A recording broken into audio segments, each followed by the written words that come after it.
Primeiro, nós temos que nos situar no momento histórico do Rio de Janeiro no início do século XX. Então, nós precisamos entender como estavam as situações das pessoas que faziam os cultos afros no Rio de Janeiro.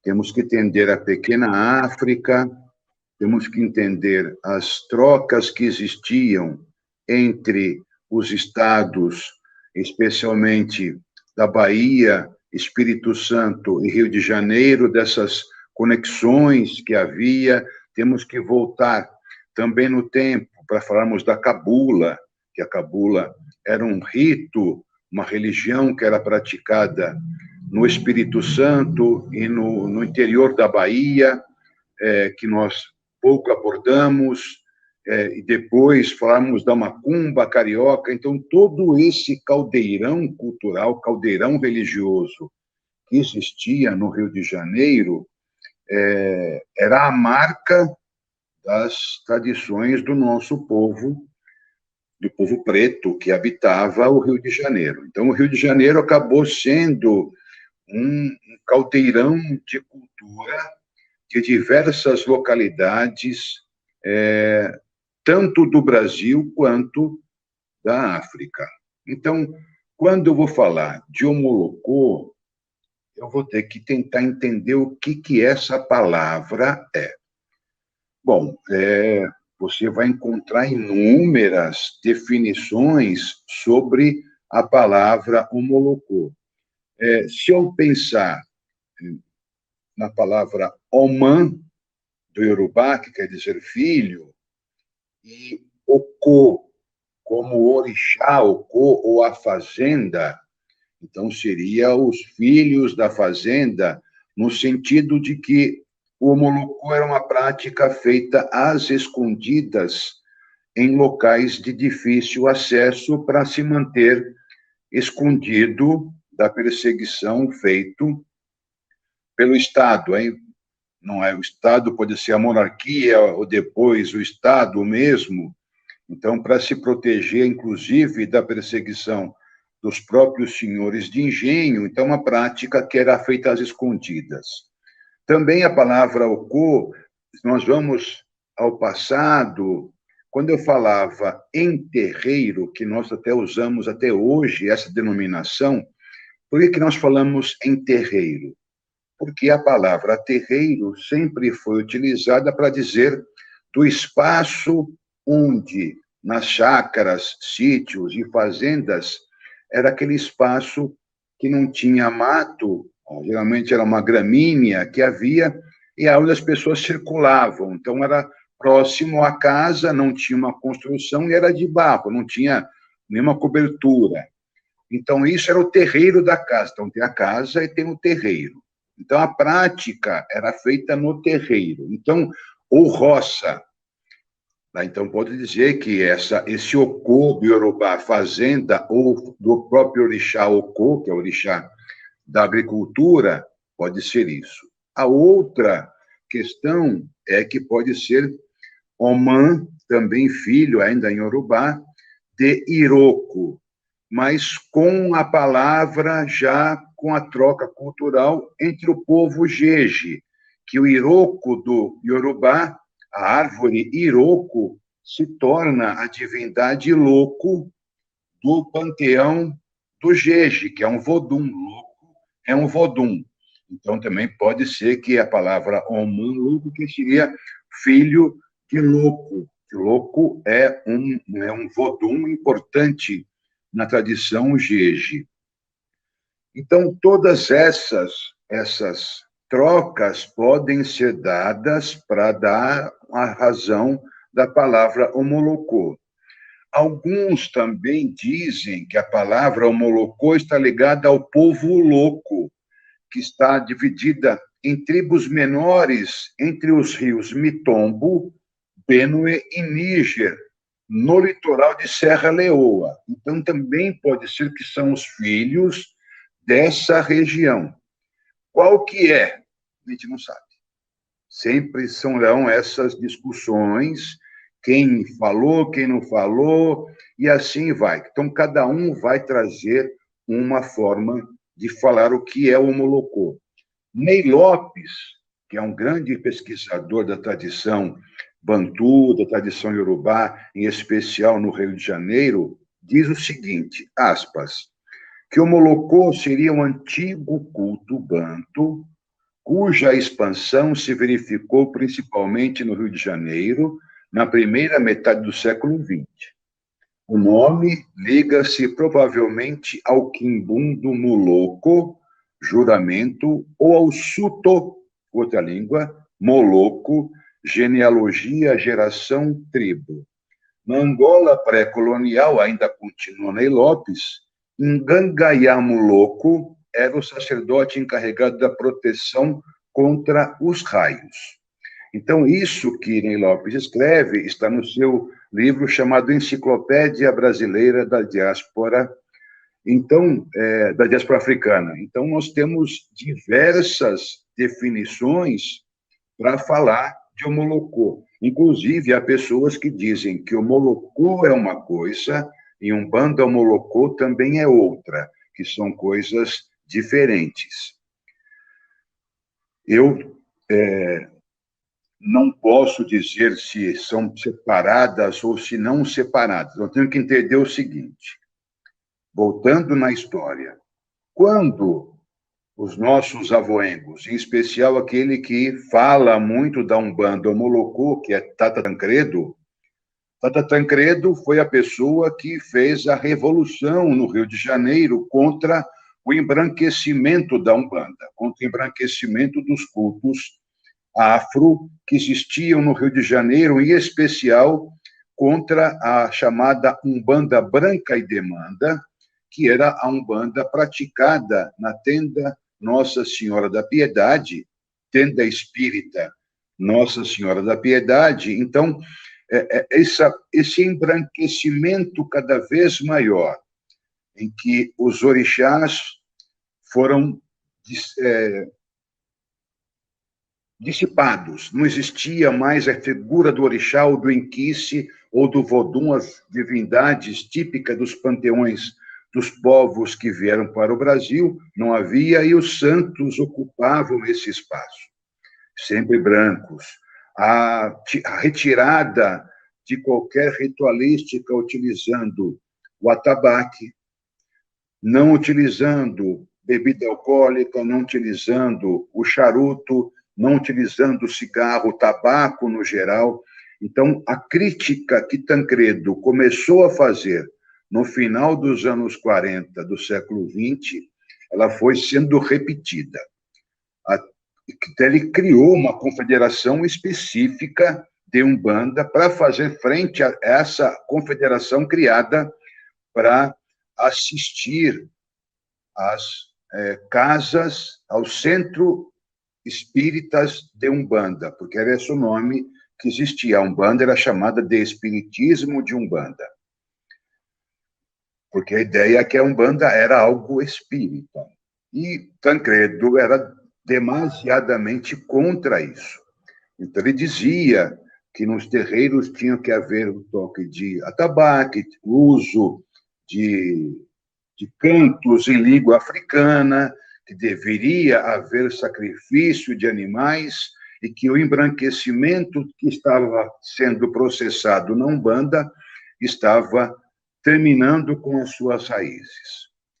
Porém, o que na época de Tancredo era Umbanda? O que na época em que ele começou a falar era Umbanda? Umbanda era um nome genérico. Candomblé, Terecô, Cabula, Macumba, todos esses tipos de cultos tinham só um nome, Umbanda, era um nome genérico para tudo isso. Então, quando o Tancredo fala da Umbanda ao Molocô, provavelmente isso nós podemos pensar que o Molocô fosse um culto que já existisse no Rio de Janeiro, que provavelmente tenha vindo da Cabula, do Espírito Santo e do interior da Bahia, e também alguma parte do Salvador. Nós temos até um bairro hoje em Salvador, que se chama cabula, que vem dessa prática que era feita pelos nossos ancestrais. Então, provavelmente, esse homolocô seria fruto dessas práticas que existiam antes da macumba carioca existir. A macumba ela começa a se desenvolver propriamente no século XIX. Então, essas trocas que existiram com outros estados, em especial com a vinda de escravizados ou de alforriados de Salvador para São Paulo, especialmente quando tem a revolta dos malês, em 1835, há uma debandada de escravizados e alforriados que fogem de Salvador com medo de serem presos, com medo de serem deportados ou de serem mortos. Então, parte também daquilo que os malês trouxeram também vão dar na banda Molocô. Então, você vai ter o nome iniciático, chama-se Sunna. A palavra Sunna vem do árabe, que quer dizer tradição. Então, é o nome que se usa. Não usa de Dina, como você vai encontrar isso no culto no Candomblé Angola, ou Orucó, na nota adição de Ifá, ou no nome, ou no Orucó do Candomblé. Então, usa-se o nome Sunna. E vários outros costumes que na Umbanda Molocô tem, que também você vai encontrar na cabula, que tem muita semelhança com práticas islâmicas. Então, provavelmente, tudo isso somado na tradição dos nossos avoengos, foi dado também um ritual específico, uma prática específica, chamada Homolocô. E aí, com o Tancredo, ele deu o nome de Umbanda Homolocô. Assim como ele chamava o candomblé, para ele, era Umbanda. Ele dizia que tudo isso era Umbanda. O candomblé, tudo que incorporava espírito para Tancredo, e não só para ele, para a imprensa em geral, para as pessoas em geral, tudo que incorporava espírito, que não era espiritismo kardecista, era Umbanda. Inclusive, alguns diziam também que o espiritismo de Umbanda, o incorporar, como o kardecista fazia, ou a prática kardecista, também tinha raízes na Umbanda, porque sempre se vai dizer que a Umbanda é algo muito antigo. E por esse motivo, essas práticas seriam muito antigas. Então, tudo isso tem que tentar entender de como que eram essas trocas que existiam no Rio de Janeiro, como que essas pessoas se relacionavam, para tentar entender, compreender o que era essa Umbanda Molocô. Como eu vou estar dizendo, provavelmente o Molocô era um culto específico e, com o tempo, passou chamado de Umbanda Homolocô. Quais são as diferenças da Umbanda Homolocô para as demais Umbandas? Veja, muita gente fala que pratica Umbanda Homolocô porque faz iniciação, tem camarinha, tal, mas a Umbanda Homolocô tem realmente uma questão iniciática, né? Então, a tradição iniciática, quem que iniciou quem? O Tata Tancredo foi iniciado por sua tia, provavelmente, a nossa informação que nós temos é que a tia o iniciou. Depois ele iniciou aproximadamente 2.000 pessoas, Tata Tancredo, tanto no Brasil quanto também no Uruguai e na Argentina. Ele tinha relações muito próximas com figuras marcantes do candomblé, em especial a Aninha, do Pó-Fonjá. Ele até erigiu uma estátua em homenagem a ela. Ele teve uma importância muito grande, foi ele que criou o ritual que nós hoje repetimos, de pular 7 ondas no 31 de dezembro. Essa é uma criação do Tancredo. Enfim, várias coisas que Tancredo foi fazendo para realmente trazer de volta a prática preta, a prática negra, para a Umbanda, que cada vez mais estava sendo embranquecida, e até o nome, né? Que era Umbanda Branca e Demanda. E esse nome de Umbanda Branca é realmente aquilo que você imagina. É para dizer que era para brancos. Porque para esse movimento inicial de Umbanda, eles tinham que extirpar da toda a prática umbandista tudo que lembrasse a África, tudo que lembrasse preto. Por isso, tiraram o tabaco, o uso de bebida alcoólica, as comidas de oferenda, tudo isso foi sendo retirado para que isso fosse cada vez mais aceito por um grupo cada vez maior de brancos que se aproximavam da Umbanda e não se sentiam bem com esse tipo de prática. Então, o Tancredo fez o quê? Vai todo mundo tomar naquele lugar, nós somos coisa de preto, vamos voltar a fazer o que preto fazia, esse é nosso jeito de tocar as coisas.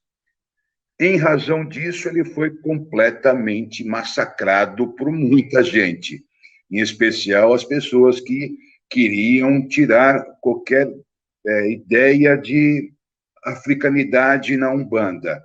Em especial o autor W. Mata Silva, que foi o criador que nós chamamos de Umbanda esotérica, mas que eles falam que é a Umbanda de raiz da Guiné, ele era um crítico atroz, violento contra Tata Tancredo. E o jornal também, o jornal oficial da Umbanda Branca e Demanda, que era o jornal de Umbanda, que ele foi fundado por ordem do próprio Caboclo Sete Encruzilhadas, fez várias matérias também atacando Tancredo, que ele era um pretenso umbandista que dizia que a Umbanda tinha que se voltar à raiz africana, que a Umbanda não só passou pela África só para ser contaminada pela maldade preta, pela maldade do homem negro, que a magia negra era oriunda dos homens negros. Então, isso está escrito nos jornais. E era a grande crítica que todos faziam a Tancredo, que falava tanto no resgate da prática ancestral, da prática do homem preto, da prática do escravizado. Então, ele sofreu por muito tempo muita discriminação. E todo o dinheiro, porque Tancredo, ele era um compositor famoso, ele tem mais de 1000 músicas, sendo que várias delas trouxeram para ele muitos direitos autorais. Todo o dinheiro que ele recebeu, ele investiu para fortalecer a Confederação de Umbanda que ele criou e para a criação de um hospital de Umbanda. Esse hospital de Umbanda acabou não dando certo, ele não foi construído. Ele conseguiu apenas um espaço que seria onde construiriam esse hospital para atendimento ao público, mas ele acabou falecendo sem ver o seu grande sonho de ter um hospital umbandista para atender a população mais carente do Rio de Janeiro, e ele faleceu sem conseguir ver esse sonho dele. Então, o que eu tento fazer hoje é honrar o que o Tata Tancredo nos deixou. Tata Tancredo, além de ser iniciado nesse Omolocô, ele foi para o Nordeste, se aproximou do Catimbó, ele trouxe o primeiro curso de língua iorubá que houve no Brasil, foi ele que trouxe. Na Confederação tinha o estudo de línguas bantu, que era o quimbundo e o kikongo, e a escola de língua iorubá e a classe de turmas de língua jeje e língua fon e euê do povo, que a gente chama no Brasil de jeje. Então, a preocupação que ele tinha era muito grande, que as pessoas conhecessem as línguas africanas que estampavam a tradição do candomblé. Então, veja, uma pessoa de Umbanda se preocuparia em estudar Yorubá? Lógico que não, porque não tem essa questão na Umbanda. Mas por que Tancredo fazia isso? Porque ele dizia que a Umbanda tinha que ter isso, a Umbanda precisava ter isso no seu corpo. Então, o trabalho que eu faço hoje corresponde a tudo isso que o Tancredo nos deixou. Eu fui para Jurema, eu fiz muitas coisas, para estudar Jurema, fui para Paraíba para ver como que funciona, tentei estudar todos os cultos que existem no Brasil para ver as relações que há entre eles, estudei a cabula, estudei o jaré, estudei o terecô de Codó, para tentar trazer e ilustrar todas as tradições que existem e que a Umbanda é detentor de tudo isso hoje, porque a Umbanda é um grande guarda-chuva. Você vai encontrar na Umbanda tanto espíritos do catimbó, como o Zé Pilintra, Maria Padilha, quanto os seres da encantaria do norte, como o Martim Pescador. Você vai encontrar os seres da barquinha, que são os marinheiros, e assim vai. Então, a Umbanda ela é um grande guarda-chuva que vai abrigando diversas tradições diferentes. E, por mais que tenha tradições diversas nela, nós nunca podemos deixar de tentar encontrar qual é a origem de cada uma delas. Tá, eu falo de Zé Pilintra, mas de onde Zé Pilintra vem? Eu falo de Maria Padilha, mas de onde Padilha vem? Qual que é a origem disso? E assim vai. Então, por isso que eu falo de tradição, meu canal chama Tradição por esse motivo. Então, o que está por trás disso? Então, há uma tradição que está por trás. Por mais que a Umbanda seja vista como uma sopa de letrinhas, eu tento fazer com que as pessoas, nessa sopa de letrinhas, saiba de qual língua que essas letrinhas estão vindo, de qual povo que está vindo, qual que é a origem disso, para saber o que eu estou praticando. Que é aquela velha história, né? O rio que não conhece a sua fonte vai morrer. Então, o rio que não preserva a fonte vai morrer. Então, tem que preservar essa fonte e que mostrar às pessoas de onde nós viemos para que nós saibamos para onde a gente vai.